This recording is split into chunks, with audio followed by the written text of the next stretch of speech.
पढ़ेंगे लूका की अंजील उसका 22वां बाब और उसकी 35वीं आयत से लेकर 38वीं आयत तक। फिर उसने उनसे कहा कि जब मैंने तुम्हें बटुए और झोली और जूती बगैर भेजा था, क्या तुम किसी चीज के मोहताज रहे थे? उन्होंने कहा, किसी चीज के नहीं। उसने उनसे कहा, मगर अब जिसके पास बटुआ हो वो उसे ले, और इसी तरह झोली भी, और जिसके पास ना हो वो अपनी पोशाक बेचकर तलवार खरीदे। क्योंकि मैं तुमसे कहता हूँ कि ये जो लिखा है कि वो बदकारों में गिना गया, उसका मेरे हक में पूरा होना जरूर है। इसलिए कि जो कुछ मुझसे निस्बत रखता है वो पूरा होता है। उन्होंने कहा, आए खुदावंद, देख यहाँ 2 तलवारें हैं। उसने उनसे कहा, बहुत हैं। खुदा के कलाम के पढ़े और सुने जाने पर खुदावंद की बरकत हो। आमीन। हाँ जी, चावल किसमें डाला हूँ? अच्छा, कुछ चीज़ तो दो ना। हाँ जी, ठीक है। क्या और पढ़ना है? हेलो। जी 38 तक ही थे। सॉरी सॉरी, हाँ जी हाँ जी, बिल्कुल यहाँ तक ही पढ़ना था। अभी मैं आपको एक और हवाला दूंगा इसके बाद, वो भी हवाला जो है हम उसको पढ़ेंगे, और वो भी लूका की इंजील में से ही होगा। और प्लीज आप वो पहले निकाल के रेडी रखिएगा। उसका हम 10वें बाब में से जो है ना वो देखेंगे चंद आयतें। तो 10वें बाब में से दूसरी आयत से लेके 8वीं आयत तक हम उसको थोड़ा सा स्टडी करेंगे। अब क्वेश्चन यहाँ पे ये है, यीशु कह रहे हैं, जब मैंने तुम्हें पहले भेजा था, क्या क्या चीजें मैंने कहा था लेके नहीं जानी है। बटुआ नहीं लेके जाना, एक ये बैग होता है, उसको उर्दू में पता नहीं उन्होंने किस तरह से तर्जमा किया, उसको इंग्लिश में नैपसैक कहते हैं। और तीसरी चीज के जो सैंडल्स हैं वो भी नहीं लेके जानी, यानी जूतियां भी नहीं लेके जानी। ये 3 चीजें यीशु ने मना की थी कि ये लेकर नहीं जानी। और अब यहाँ पे हम एक उस पॉइंट पे आ रहे हैं जहां पे यीशु ये कहेंगे कि हाँ, अब इनमें से 2 चीजें लेके जानी है, एक चीज को मेंशन नहीं करेंगे और एक चीज की एडिशन होगी। ठीक है, पहले 3 चीजें यीशु ने कहा था कि ये लेकर नहीं जानी, और उसके पीछे कुछ रीजन था, कोई उसके पीछे जो है वो पर्पस था। और उस पर्पस को हम देखने के लिए लूका की इंजील उसके 10वें बाब में से पढ़ेंगे, और दूसरी आयत से पढ़ना शुरू करेंगे, और हम 11वीं आयत तक पढ़ेंगे। दूसरी आयत से लेके 11वीं आयत तक जो है हम पढ़ेंगे। जी, खुदावंद के मुकद्दस कलाम में से लूका की अंजील उसका 10वां बाब उसकी दूसरी आयत से लेकर 11वीं आयत तक। और वो उनसे कहने लगा कि फसल तो बहुत है, लेकिन मजदूर थोड़े हैं। इसलिए फसल के मालिक की मिन्नत करो कि अपनी फसल काटने के लिए मजदूर भेजे जाओ। देखो, मैं तुमको गोया बर्रों को भेड़ों के बीच में भेजता हूँ। ना बटुए ले जाओ, ना झोली, ना जूतियाँ, और ना राह में किसी को सलाम करो। और जिस घर में दाखिल हो, पहले कहो कि उस घर की सलामती हो। अगर वहाँ कोई सलामती का फर्जंद होगा तो तुम्हारा सलाम उस पर ठहरेगा, नहीं तो तुम पर लौट आएगा। इसी घर में रहो उसी घर में रहो, और जो कुछ उनसे मिले खाओ पियो, क्योंकि मजदूर अपनी मजदूरी का हकदार है। घर घर ना फिरो, और जिस शहर में दाखिल हो और वहाँ के लोग तुम्हें कबूल करें, तो जो कुछ तुम्हारे सामने रखा जाए खाओ, और वहाँ के बीमारों को अच्छा करो, और उनसे कहो कि खुदा की बादशाही तुम्हारे नज़दीक आ पहुंची है। लेकिन जिस शहर में दाखिल हो और वहाँ के लोग तुम्हें कबूल ना करें, तो उसके बाजारों में जाकर कहो कि हम इस गर्द को भी जो तुम्हारे शहर से हमारे पाँव में लगी है, तुम्हारे सामने झाड़े देते हैं। मगर ये जान लो कि खुदा की बादशाही नज़दीक आ पहुंची है। खुदा के कलाम के पढ़े और सुने जाने पर खुदावंद की बरकत हो। आमीन। आमीन। अब ये जो तीनों चीजें हैं, ये बटुआ है और ये बैग लेके जाना है, उन्होंने कहा कि नहीं लेके जाना, और सैंडल यानी कि जूती भी नहीं लेके जानी। इन तीनों के पीछे स्पेसिफिक रीजंस हैं और इन तीनों को समझने की जरूरत है। बटुआ ऑफ कोर्स, उसमें उनके कुछ उस टाइम के जो सिक्के या जो कोई पैसा उनके उस टाइम की करेंसी है उनके पास, उनको उसको कैरी करने के लिए है। और यीशु ये कह रहे हैं कि इस बटुए को लेकर जाने की जरूरत नहीं है, पैसे को लेकर जाने की जरूरत नहीं है। नंबर 2, ये जो झोली है, ये जो बैग है, इसके अंदर क्या लोग क्या चीजें जो है वो कैरी करते हैं। इसमें जो है वो 3 किस्म के लोग पुराने वक्तों में, उस वक्त में 3 किस्म के लोग जो है इसको अक्सर यूज किया करते थे।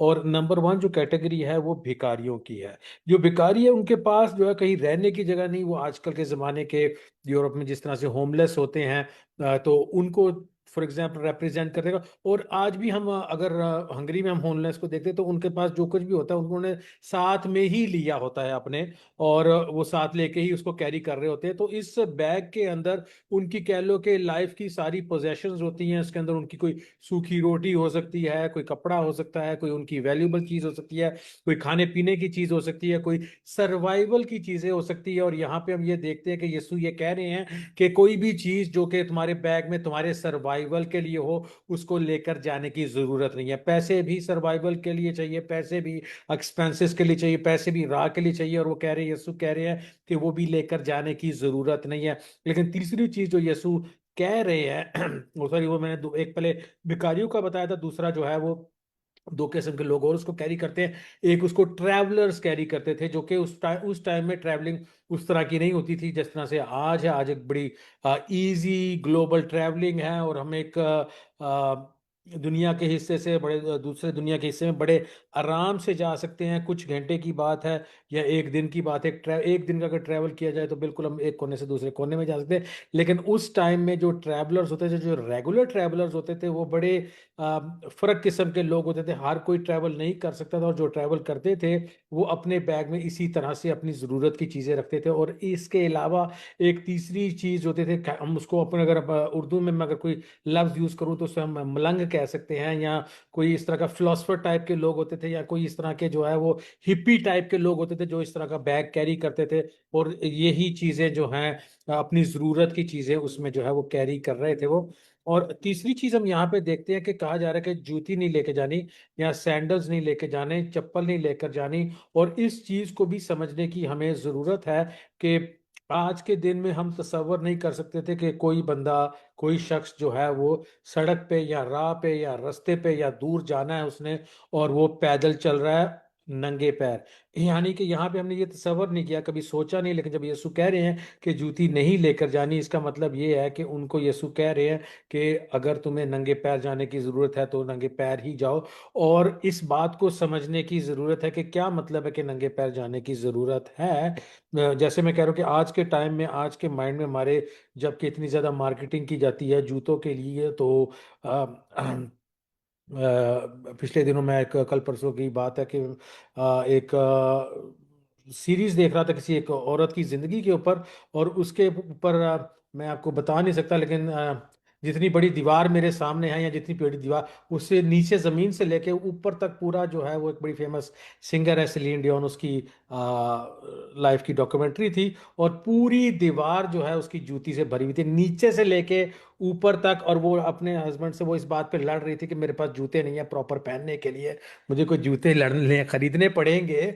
लेकिन पूरी मतलब कि बहुत बड़ी दीवार थी, और यानी कि हर जगह जूते ही जूते थे। लेकिन तो आज हम हर चीज के लिए फर्क फर्क जूते रखते हैं, लेकिन उस वक्तों में जो है वो इस तरह की कोई सहूलत नहीं थी। तो जूते जो है वो रिप्रेजेंट करते थे आदमी के स्टेटस को, इंसान के स्टेटस को। क्या चीज रिप्रेजेंट करता था? जूते रिप्रेजेंट करते थे।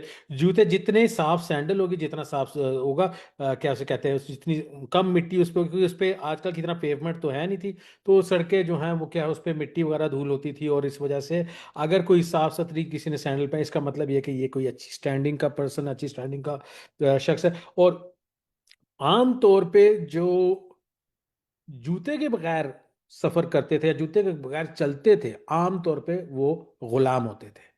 जो आजाद लोग होते थे वो इन सैंडल्स के साथ ही चलते थे, और एक तरह की, एक कह लो कि कल्चरल या सोसाइटल या माशरे में ये निशानी थी कि ये जो है जूते के बगैर है, ये लाजमी या तो बहुत गरीब है, या कोई होमलेस है, या भिखारी है, या फिर ये जो है वो कोई गुलाम है, इसलिए इसके पास जूते तक नहीं है। अब यीशु ने पर्टिकुलरली ये चीज़ें कही हैं शागिर्दों को करने के लिए।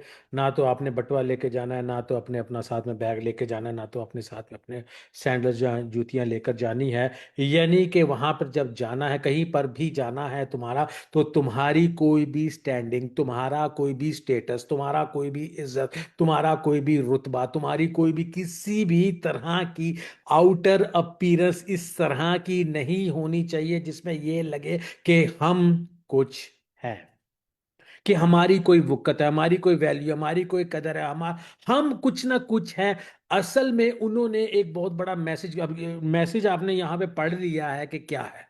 यीशु ने उनको मैसेज ये दिया है कि जाके ये ऐलान करना, जाके ये बताना है कि खुदावंद की बादशाहत आ गई है। लेकिन अगर उनको जाके ये बताना है कि खुदावंद की बादशाहत आ गई है और आपके पास कुछ भी नहीं है, आप बिल्कुल ही गरीब से गरीब, बल्कि उससे भी कम जो है गुलाम की सूरत में आए हो, और हकीकत में यीशु ने उनको इसलिए इस तरह से करके भेजा कि तुम अब खुदावंद की बादशाहत के गुलाम हो, जिस चीज में असल आजादी है। लेकिन जब तुम दुनियावी नजर से बिल्कुल सादगी में गए हो, तो फिर लोग किस तरह, और वो जब वापस आए, तो हम पढ़ते हैं, पढ़िएगा जरा, लुका की इंजील 10वां बाब, उसकी आप उसकी पढ़िएगा जरा, 17वीं आयत पढ़िएगा जरा, 17वीं आयत, और देखेंगे कि उनकी क्या क्या गवाही है।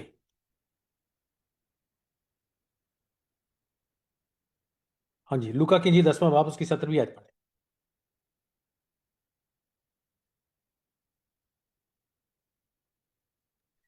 जी। वो 70 खुश होकर फिर आए और कहने लगे, क्या खुदावन तेरे नाम से बदरूहें भी हमारे ताबे हैं। अब कुछ भी वो लेके नहीं गए, कुछ भी लेके नहीं गए, लेकिन गवाही क्या लेकर आए हैं? यीशु ने ये कहा कि उनके मुर्दों को जिंदा करो, बीमारों को शिफा दो, बड़े मौजे करो। असल में वो गवाही की किस तरह से, हालांकि उनकी आउटर अपीयरेंस किसी भी तरह से इस तरह की नहीं थी कि वो समझा जाए कि इनकी कोई वक़्त है, लेकिन फिर वो इतनी बड़ी गवाही किस तरह से लिख रहा है। बहुत सारे लोगों ने खुदावंद के कलाम को क्यों एक्सेप्ट किया? क्योंकि मैटर ये नहीं कर रहा था कि बाहर क्या है, मैटर ये कर रहा था कि अंदर क्या है, कि खुदावंद की कुदरत, खुदावंद की कुव्वत, खुदावंद का हाथ उनके ऊपर था, और उनकी जिंदगी से एक कुव्वत जारी थी, उनकी जिंदगी से एक बरकत जारी थी, उनकी जिंदगी से एक पावर जारी थी। अब उनको सिखाया यह जा रहा था कि डिपेंडेंट ना रहो किस चीज पे, आउटर सर्कमस्टेंसेस पे डिपेंडेंट ना रहो, दुनियादारी की और दुनिया की चीजों पे डिपेंडेंट हो जाना है पूरी तरह से। किस तरह, किस पे? खुदावंद पे डिपेंडेंट हो जाना है। और मसला हमारा यह है कि हम पूरी तरह से खुदावंद पर डिपेंडेंट नहीं होते हैं। हम कहते तो ये हैं कि पूरी तरह से हम खुदावंद पर डिपेंडेंट है। खुदावंद को एक्चुअली हमें सिखाना, आपको और मुझे खुदावंद को सिखाना पड़ता है कि किस तरह से हमने खुदावंद पर डिपेंडेंट होना है। हम कहते तो ये हैं कि हम खुदावंद पर डिपेंडेंट है, लेकिन हमारे एक्शन, हमारी सोच जो है, हमें किस चीज पे डिपेंडेंट दिखाती है? हमारी नौकरी पे, हमारे रुपए पैसे पे, हमारे बैंक बैलेंस पे। जिस तरह से हमारा बिहेवियर, आप अपने बिहेवियर को टेस्ट करके देखें, टेस्ट करके देख ले आप। जैसे मैंने आपको लास्ट टाइम एक एग्जांपल दी थी कि अनरिलेटेड चीज से मैं आपको बताऊंगा, जब कभी हमने अपनी औलाद की परवरिश की है और उनको यह कहा है कि पढ़ लिख जाओ, कहीं अच्छी नौकरी मिल जाएगी, क्योंकि हम अपने बच्चों को भी किस पे डिपेंडेंट करा रहे होते हैं? पैसों पे डिपेंडेंट कराते हैं। हमारा कोई भी एक्शन होता है, वाइफ ने हस्बैंड को जो है जब वो नसीहत देनी है, हस्बैंड ने जब वाइफ को नसीहत देनी है, उसकी बेसिस, डिसीजन मेकिंग की बेसिस क्या होगी? पैसा होगा। आप अपनी कॉन्वर्सेशन को देख लें, पैसा होगा। जबकि हमने ये कहा है कि जब औलाद को आपने इंस्ट्रक्शन देनी है तो ये कहना है कि खुदावंद की क्या मर्जी है तेरे लिए, इसके लिए दुआ करते हैं, सीखते हैं, समझते हैं।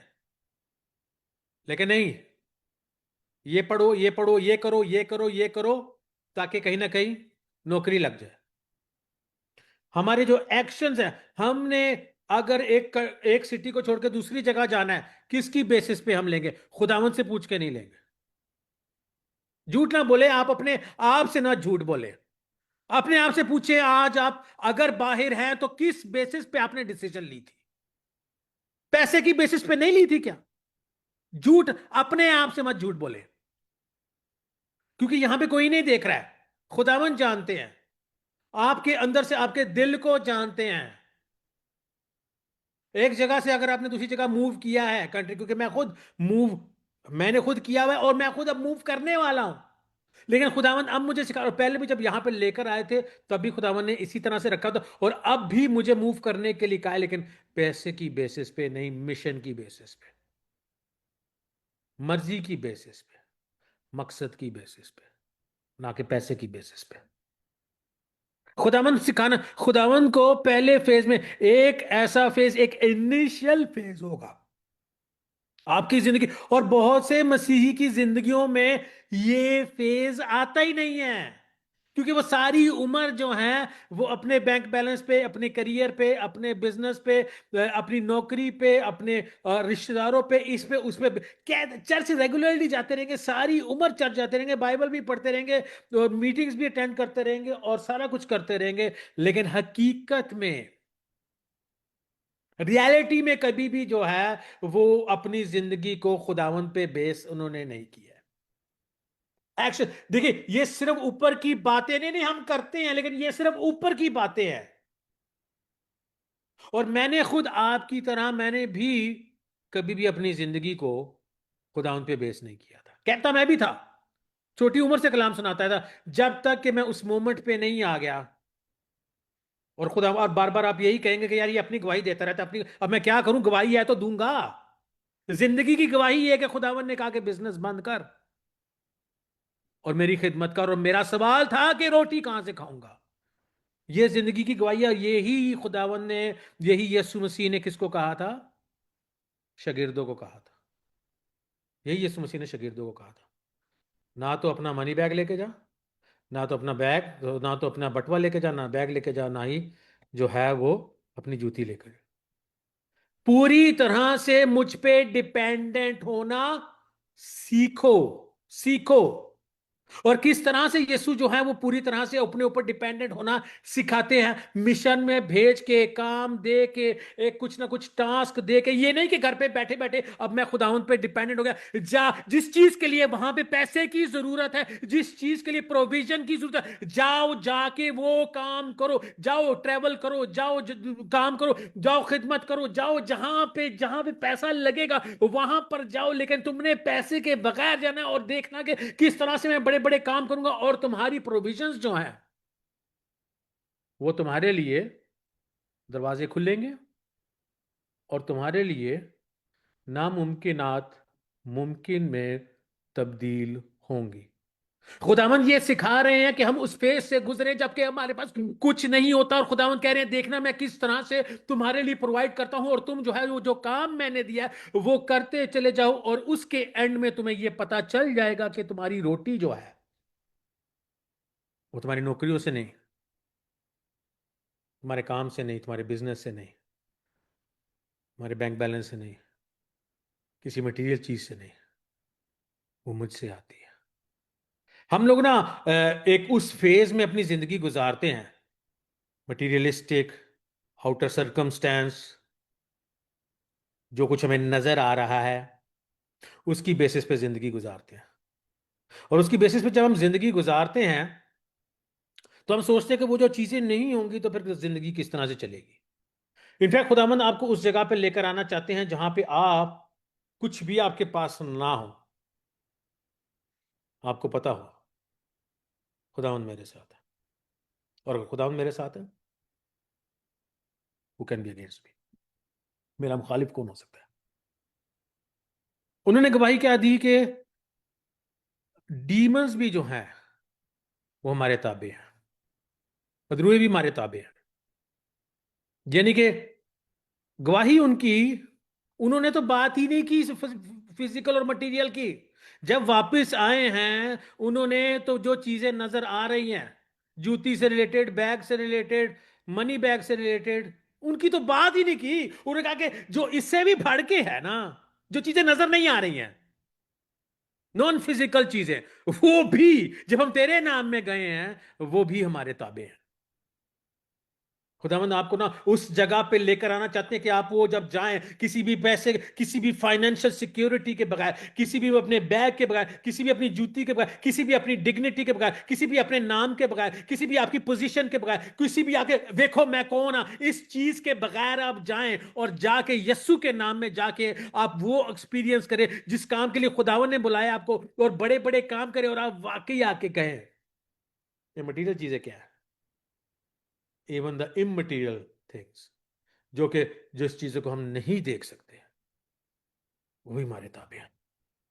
अब यहां पे खुदामंद आपको इस फेज में से गुजारना चाहते हैं, लेकिन जैसे मैंने कहा कि बहुत से मसीही इस जगह पे पहुंचते ही नहीं है। इसलिए नहीं पहुंचते क्योंकि उनकी सुई जो है वो मटेरियल चीजों पे ही अटकी हुई है, फाइनेंशियल चीजों पे ही अटकी हुई है। ये नहीं होगा, जैसे ही फाइनेंशियल प्रॉब्लम आती है, नौकरी चली गई आपकी, बिजनेस चला गया आपका, फाइनेंशियल, रोना धोना शुरू, परेशानी शुरू। खुदावंद मुझे ये सिखाते हैं, जब ये खुदावंद ने मुझे बिजनेस की हमारा जो भी इश्यू आया था, हालांकि मैं खुद रोध हो रहा था, लेकिन खुदावंद ने कहा चुप कर जा।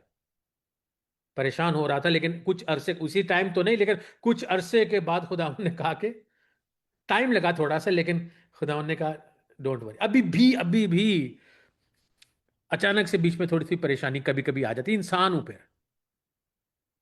खुदावंद मुझे याद कराते हैं बार बार ना, मुझे खुदावंद एक ही चीज याद कराते हैं, जब तेरे पास खाने को नहीं होगा ना, जब तेरे पास रहने को नहीं होगा, जब तेरे पास पहनने को नहीं होगा, तब कंप्लेन करी। और मुझे खुदावंद फिर अचानक से याद दिला देते हैं, इसी टाइम में जबकि हमारे पास कुछ भी नहीं है, किस किस किस तरह के जबरदस्त एक्सपीरियंसेस, जबकि हमारे पास पैसा भी था तो हम नहीं कर सकते थे, वो हमें एक्सपीरियंसेस चीजें करने को दे रही हैं। तो खुदावंद उस चीज को बड़े जबरदस्त तरीके से हमारे सामने ला रहे हैं। अब इस फेज से गुजरना, यानी कि इस फेज से गुजरना इसलिए जरूरी है ताकि हमारी एक डिसएसोसिएशन हो सके। डिसएसोसिएशन मतलब कि हमारा ताल्लुक किसी चीज से खत्म हो सके। और किस चीज से खुदावंद हमारा ताल्लुक खत्म करना चाह रहे हैं? पैसे से, मटेरियल से। इसलिए नहीं क्योंकि उसकी जरूरत नहीं है, इसलिए नहीं क्योंकि वो जिंदगी में चाहिए नहीं, बट इसलिए क्योंकि हमारी एक इमोशनल बॉन्डिंग ना रहे उसके साथ।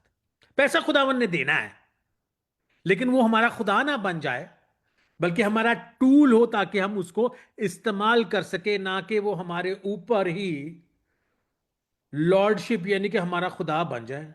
हमारी सोच, कैसे पता लगेगा कोई चीज हमारा खुदा है? फिर मैं वही कहूंगा, अपनी कॉन्वर्सेशंस देख लें। कोई कोई मेरे दोस्त हैं, उनकी कॉन्वर्सेशंस 90% पैसे पे चल रही हैं, है ना, बाकी 10% खाने पीने पे। नहीं, मजाक कर रहा हूं, पता नहीं क्या परसेंटेज है, पर ऐसा ही कुछ है। तो जब आपकी सारी बातें ही पैसे पे और खाने पे चलेंगी, ये मटीरियलिस्टिक, जब मैं पैसा कह रहा हूं मटीरियलिस्टिक चीजें, जूती, कपड़ा, घर, मकान, गाड़ी, इन्हीं चीजों पे चलती रहेगी, तो ये मटीरियलिस्टिक सोच है। अब उस फेज में से गुजरने के बाद यीशु ने अपने शागिर्दों को कहा, हम थे लूका की इंजील उसके 22वें बाब उसकी 35वीं आयत में, when I sent you without money bag, knapsack and sandals, did you lack anything? जब मैंने ये हवाला पढ़ा, क्योंकि जब भी इंसान बाइबल पढ़ता है ना, जो इंसान सही तौर से बाइबल पढ़ता है, जो सिर्फ पढ़ते ही नहीं जा रहा, बल्कि ये इजाजत दे रहा है कि बाइबल वो पढ़ रहा है, लेकिन जैसे जैसे बाइबल वो पढ़ रहा है, तो बाइबल उसको पढ़ना शुरू कर दे। इंसान बाइबल तो पढ़ रहा है, लेकिन सिर्फ जो है वो टिक मार्क करने के लिए नहीं, सिर्फ आज मैंने बाइबल पढ़ ली है, बल्कि इंसान बाइबल पढ़ रहा है, बाइबल ने उसको पढ़ना शुरू कर दिया, उसकी जिंदगी को पढ़ना शुरू कर दिया। और जब मैं ये पढ़ रहा था तो यीशु ने ऐसे जैसे कि आसमान से नीचे देख के मुझे कहा, Alan, do you lack anything? 2 साल हो गए तूने कमाया कुछ नहीं है, डू यू लैक एनीथिंग? शागिर्दों ने पता क्या कहा था? They said nothing lord, nothing. और मैंने भी उसी टाइम रो के ही कहा, I lack nothing, in fact I have more, in fact मेरे पास पहले से भी ज्यादा है। यीशु ने कहा, देयर यू गो, ये है गवाही तेरे लिए, all you need is me. अब मैंने ये पढ़ा, अब यीशु ने कहा मुझे उसी टाइम में अपनी सोच को चेंज कर, इसके हवाले के बारे में, हवाले के बारे में सोच क्या चेंज करनी है, ये मैं शागिर्दों से नहीं कह रहा। किसे कह रहा हूं? मुझे पर्सनली। और यीशु ने कहा, जब पहले मैंने तुझे कहा कि अपना मनी बैग छोड़ दे, अपना वो बैग छोड़ दे, अपना बटुआ छोड़ दे, बैग छोड़ दे, अपना सैंडल, यानी कि वो जो सैंडल है वो एक तरह से हमारी डिग्निटी था, हमारी आइडेंटिटी था, हमारी निशानी थी। एक तरह से ये जो हमारे पास जो बैग था वो हमारी प्रोविजन थी, हमारी कोई स्टैंडिंग थी सोसाइटी के अंदर। हमारा हमारा जो बटुआ है वो हमारा जो सर्कल है, जो कैश फ्लो है, वो उसको रिप्रेजेंट करता है। यीशु ने कहा कि अपनी सारी आइडेंटिटी, सारी डिग्निटी, सारी पहचान, पैसा, सब कुछ छोड़ दे। वो फिर कहा, डिड यू लैक एनीथिंग? मैंने कहा नहीं। अब यीशु आगे क्या कह रहे हैं? यीशु आगे कह रहे हैं, said to them, but now, ये बड़ा इंपॉर्टेंट वर्ड है, बट नाउ, लेकिन अब मैं कहता हूं, he who has a money bag, let him take it, and likewise a knapsack, and he who has no sword, let him sell his garment and buy one. अब ये जो sword है, ये एक बड़ी कंफ्यूजन की बात बन जाती है। यीशु ने कहा कि अपना चोगा बेच के तलवार खरीद लो। इसको बहुत से लोगों ने गलत इंटरप्रेट किया है, और गलत इंटरप्रिटेशन की वजह से क्रूसेड्स इस आयत पे बेस हुई हैं। बड़ी सलीबी जंगें, बड़ी और किस्म की जंगें और लड़ाई झगड़े और military actions even recent times में भी जो है इस पे बेस्ड हुई, और इस आयत को गलत समझा गया, गलत मिस इंटरप्रेट किया गया। हम देखेंगे वो किस तरह से। तो यीशु यहाँ पे हमें ये देख रहे हैं, यीशु यहाँ पे हमें कहते हैं कि जिसके पास बटुआ नहीं है और जिसके पास वो बैग भी नहीं है, वो अपना साथ में ले ले। जिसके पास मतलब कि जो नहीं लेके गया था, वो इन चीजों को अपने साथ ले ले। कहने का मतलब ये है कि यीशु ये बता रहे हैं आपको और मुझे, एक फेज आएगा लाइफ में जबकि खुदावंद कहेंगे कि पैसे को छोड़ दो। फिर उसके बाद एक फेज आएगा कि यीशु आपको दोबारा से पैसा देंगे। और खुदावंद ने कहा कि ये फेज जल्द आने वाला है मेरे लिए। लेकिन ना मेरी डेफिनेशन जल्द की और खुदावंद की डेफिनेशन में थोड़ा फर्क है, बल्कि थोड़ा ज्यादा ही फर्क है। इंसान क्या चाहता है कि जल्दी जल्दी जल्दी सारा कुछ हो जाए, लेकिन खुदावंद पता है किस चीज में मेजर करते हैं चीजों को। खुदावंद ने मुझे ये कई दफा इन रिसेंट टाइम्स में जो है ना वो कई दफा बताया कि मैं जो है ना मेजर करता हूं चीज लाइफ टाइम में, इटर्निटी में अभी नहीं, क्योंकि अभी हम इस इटर्निटी में, वैसे तो मैं इटर्निटी में मेजर करता हूं, लेकिन तुम्हारी जिंदगी के लिए मैं लाइफ टाइम में मेजर करता हूं। ये नहीं मैं देखता कि तुम इस साल क्या अचीव करोगे, मैं ये देखता हूं कि तुम अपनी जिंदगी में क्या अचीव करोगे। और जिंदगी में बड़ा अचीव करने के लिए ना एक लंबा अरसा जो है एक ट्रेनिंग से गुजरना पड़ता है, जिसके लिए इंसान तैयार नहीं होता है। अब यीशु ने यहाँ पे कहा कि मैं बैग, अब मनी बैग अब तुम्हें दूंगा। नेक्स्ट हम मैसेज में जो है वो ये देखेंगे हम कि वो कहाँ से आएगा, पैसा कहाँ से आएगा और क्या उसका सोर्स होगा, क्या तरीकेकार होगा, और वो हमारे लिए बहुत ज़्यादा रिवीलिंग होगा। लेकिन आज हम ये देख रहे हैं कि यीशु ने कहा कि वापस से पैसा आएगा तुम्हारे पास, वापस से प्रोविजन आएगी। बैग प्रोविजन को रिप्रेजेंट कर रहा है। यहां पे यीशु ने अब सैंडल या जूतों की बात नहीं की है, बल्कि बात करते हैं तो एक तलवार की बात कर रहे हैं।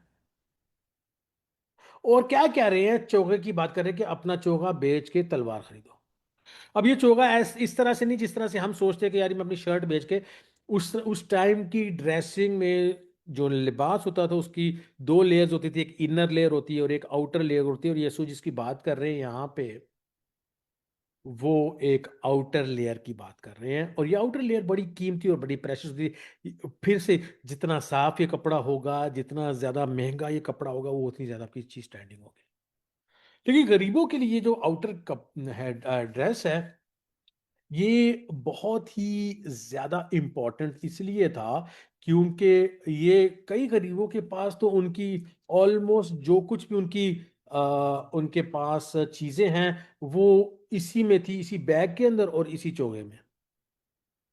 इनफैक्ट जो है वो हम ये देखते हैं कि इस चोगे में बहुत से लोग जो हैं वो सोते भी थे। और खुदावंद के कलाम में ये लिखा था, इवन के हम देखते हैं खरूज उसके 22 बाब में ये लॉ है कि अगर कोई किसी का किसी ने किसी का कर्ज देना है तो वो उसके खिलाफ जो है वो रूलिंग कर सकता था अकॉर्डिंग टू द लॉ। उसकी जहाँ उसको पैसे देने पड़ने थे, उसके यहाँ तो उसकी गुलामी है, लेकिन एक चीज उसकी उस पर हकदार नहीं हो सकता था, वो उसके चोगे पे नहीं हो सकता। ये भी लिखा था अगर किसी ने उसका चोगा भी लिया तो वो सूरज ढलने से पहले उसको वापस कर दे, नहीं तो वो सोएगा किसमें। ऐसे लिखा है कि तो वो सोएगा किसमें, ये ना हो कि वो मुझसे मिन्नत करे, वो दुआ करे और मैं उसकी दुआ सुन लूं और फिर तुम्हारे साथ बुरा हो। इस तरह से खुदावन ने कहा कि ये ना हो कि कहीं वो मुझसे दुआ करे और मैं उसकी दुआ सुन लूं और फिर जिसने लिया है कपड़ा, यानी कि उस जमाने में कपड़े को, वो जो चोगा था उसकी वैल्यू बहुत ज्यादा थी क्योंकि इसमें उसने सोना भी होता था। अगर सर्दी है तो उसने अपने आप को ढकना भी है, अगर बहुत ज्यादा गर्मी है या उसे धूप है तो उसने अपने आप को सेव भी उससे उससे करना है उसी चीज से। और ये नहीं कहते ये था कि यार आज इस ब्रांड का, कल उस ब्रांड का, तीसरे दिन इसी, ये एक ही ब्रांड होता था जो कि उनका हैंडमेड ब्रांड होता था और उसी को इस्तेमाल करना था उन्होंने। उसकी उनकी स्टैंडिंग, उनकी आइडेंटिटी को, उनकी पोजीशन को, जिस तरह से जूती और ये जो है ये उनकी उस चीजों को रिप्रेजेंट। कोई कोई लोग इसके अंदर अपने वैल्यूबल्स भी कैरी कर लेते थे। कोई उन्होंने चीज ली है तो इसमें उन्होंने अपनी वैल्यूबल्स को भी कैरी कर लेना। तो कहा कि ये ऐसी बड़ी, इसकी बड़ी ज्यादा वैल्यू है। और एक इंसान जो कि एक आम जिंदगी गुजारा, उसको आम तौर पे तलवार की जरूरत नहीं होती थी, लेकिन यीशु कह रहे क्योंकि ये जो चोगा है ना इसकी वैल्यू तलवार से भी ज्यादा। तलवार सिर्फ जंग के टाइम में, लड़ाई के टाइम में और आम तौर पे इस्तेमाल नहीं करना था। लेकिन जब यीशु ने कहा कि चोगा बेच के तलवार खरीद दो, तो ये फिजिकल तलवार की बात नहीं कर रहे, इसलिए क्योंकि जब हम देखते हैं कि जब पतरस ने उसके बाद तलवार का इस्तेमाल किया तो यीशु ने ये कहा कि जो कि तलवार से जीता है वो तलवार से ही मारा जाएगा। और यीशु ने यहाँ पे बताया कि फिजिकल तलवार की बात नहीं हो रही है, बल्कि हम इब्रानियों उसके 4 बाब में देखते हैं कि क्या लिखा है। खुदावंद का कलाम क्या है, दोधारी तलवार है। अगर हम इफिसियों के 6 बाब में देखेंगे तो हमें बड़ा क्लियरली पता चलेगा। मैं हवाला निकाल के उसको पढ़ ही लेता हूँ। इफिसियों 6 बाब में कलाम उसके तलवार के बारे में क्या लिखा है। और वहां पे भी हम ये देखते हैं कि इफिसियों के हवाले में भी, इफिसियों 6 बाब में हम देखते हैं,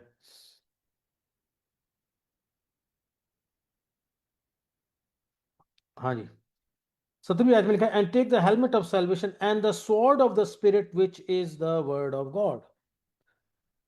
तो हम देखते हैं कि जो स्वॉर्ड है, स्वॉर्ड ऑफ स्पिरिट जो है ना, देखिए ये एक तो फिजिकल तलवार है और एक स्वॉर्ड ऑफ द स्पिरिट है। और यहां पे यीशु स्वॉर्ड ऑफ द स्पिरिट की बात कर रहे हैं। लेकिन शागिर्दों के माइंड में तो नहीं है, यहां पे लिखा है वो क्या है, खुदावंद का कलाम है। लेकिन यहां पे शागिर्दों के को समझ नहीं आ रही। उन्होंने यीशु से कहा देखो हमारे पास 2 तलवारें हैं। अब यीशु ने कहा जवाब में, इट इज इनफ। इंटरप्रिटेशन में थोड़ा सा प्रॉब्लम है। ये सोच रहे हैं हम कि ये कहा जा रहा है हाँ ये 2 तलवारें काफी है। भाई वो रोम की फौज आ रही है उनके खिलाफ 2 तलवारें क्या करेंगी। और उसके बाद ही यीशु ने बता दिया कि हम तलवार से नहीं जीते। इट इज इनफ जब यीशु ने कहा, इसका मतलब है कि यार बस कर दो, तुम्हें अभी समझ। और यीशु ने आगे उसको फर्दर एक्सप्लेन इसलिए नहीं किया क्योंकि शागिर्दों को समझ नहीं आ रही थी अभी। जब यीशु कह रहे हैं कि अपना चोगा बेच के तलवार को खरीद लो तो ये कह रहे हैं अपनी जिंदगी का सब कुछ बेच के मेरा कलाम अपने अंदर ले लो। और उस चीज से, ये यीशु की इंटरप्रिटेशन है।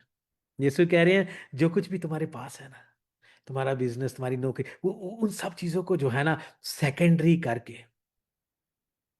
मेरे कलाम को अव्वलियत दो। हमारी लाइफ की डिसीजंस, हमारी लाइफ के जो एक्शंस हैं, हमारी लाइफ की हर एक चीज जो है ना वो मनी बेस्ड हो चुकी हुई है, लेकिन खुदावंद कह रहे हैं उसको मनी बेस्ड से हटा के ना गॉस्पल बेस्ड बना दो। गॉस्पल बेस्ड कैसे हमें पता चलता है? यीशु ने यहाँ पे सैंडल्स का मेंशन नहीं किया, ठीक है, लेकिन अगर हम देखते हैं कि इफ्सियो 6 बाब में ही देखते हैं तो लिखा है कि having shard your feet with the preparation of the gospel of peace. Urdu में से प्लीज इफ्सियो 6 बाब 15 आयत निकाल लें। जब आपको आयत मिल जाए तो माइक को अनम्यूट करें और उसको पढ़ें, तब तक मैं कंटिन्यू करता हूं। अगर आपको मिल जाए तो इफ्सियो 6 बाब 15 आयत निकाल के पढ़ें, क्योंकि इंपॉर्टेंट आयत है उसको समझने के लिए। जी हाँ जी, पढ़िएगा जरा। जी। और पाँव में सुलह की खुशखबरी की तैयारी के जूते पहनकर, और आगे भी 16वीं आयत भी, हाँ जी, और उन सब के साथ ईमान की सिपर लगाकर कायम रहो, जिससे हाँ तुम उस शरीर के सब जलते हुए तीरों को हाँ जी। बुझा सको। यहां पे हम ये देख रहे हैं कि ये जो सैंडल्स, ये जो जूती है,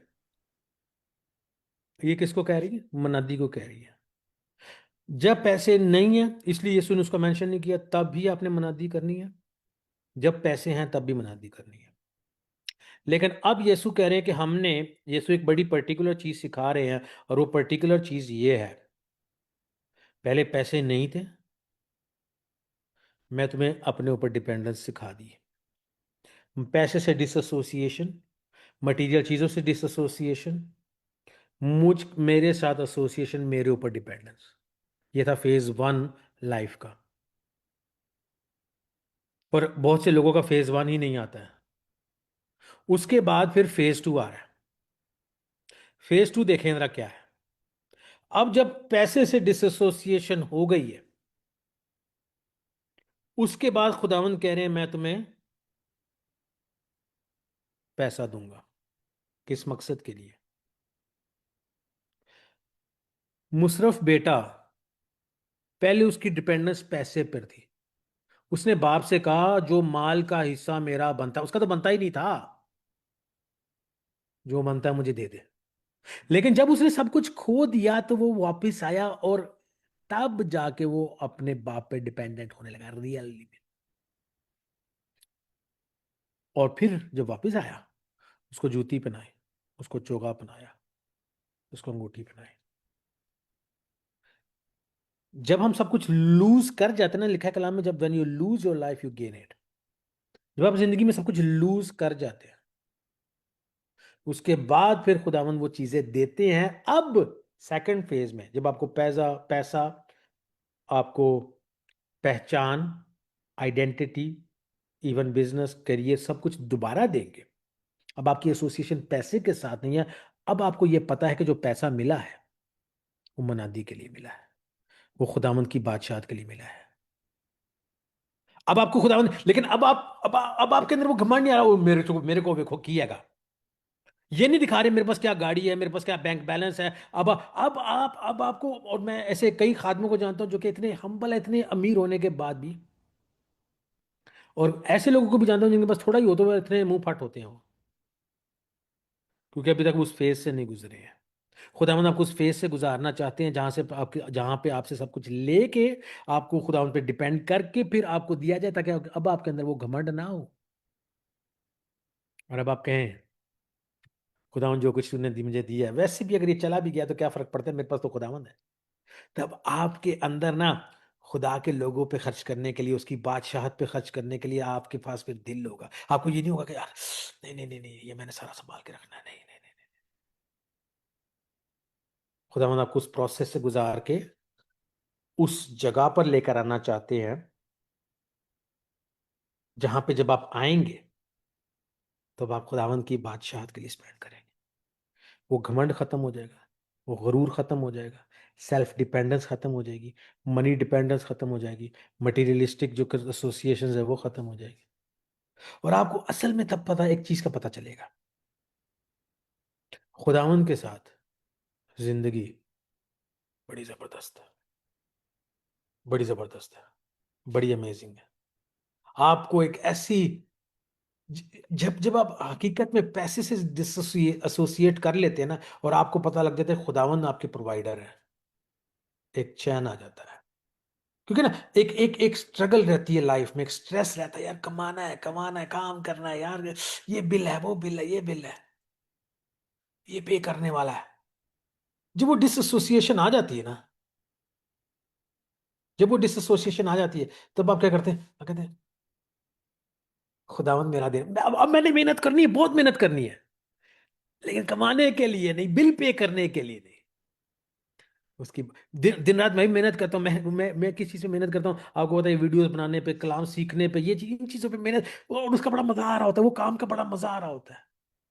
बिल्स खुदावंद खुद ब खुद पे करते जाते हैं किसी तरीके से।